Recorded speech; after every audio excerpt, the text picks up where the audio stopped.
In today's video, I'm going to teach you how to add Chaikin Oscillator indicators on TradingView Pro, quick and easy. By the end of this walkthrough, you'll know exactly where to click and what to look for, so you can start using this indicator on your charts right away. First, make sure you're on your TradingView chart with the asset and time frame you want to analyze open. Once you're there, look towards the top of the screen for the Indicators button. It's usually labeled Indicators or Indicators and Strategies. Go ahead and click on that.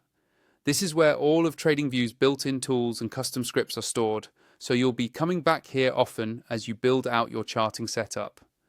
After you've opened the Indicators window, you'll see a menu with different categories. Here, click on the section labeled Technicals.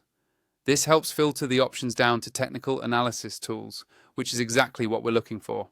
TradingView has a huge library, so using these categories keeps things from feeling overwhelming.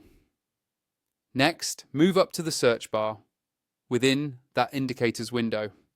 This is the fastest way to find any indicator on TradingView.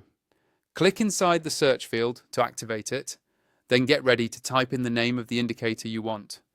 Type Chaikin Oscillator into the search bar. As you type, TradingView will start filtering results in real time.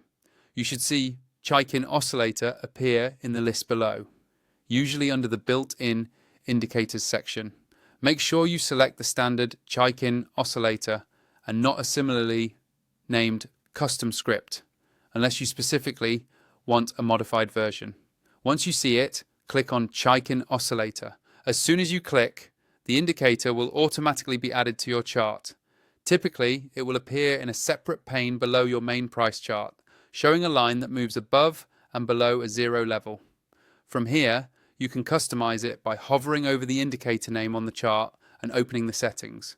You can adjust colors, line thickness, and other visual settings so it fits your personal chart style and is easy to read. Finally, if you don't already have a TradingView Pro account and you want more advanced features, longer data history, and multiple indicators on the same chart, be sure to use the link in my description to sign up. That way, you'll be fully set up to take advantage of the Chaikin Oscillator and any other tools we cover in future videos.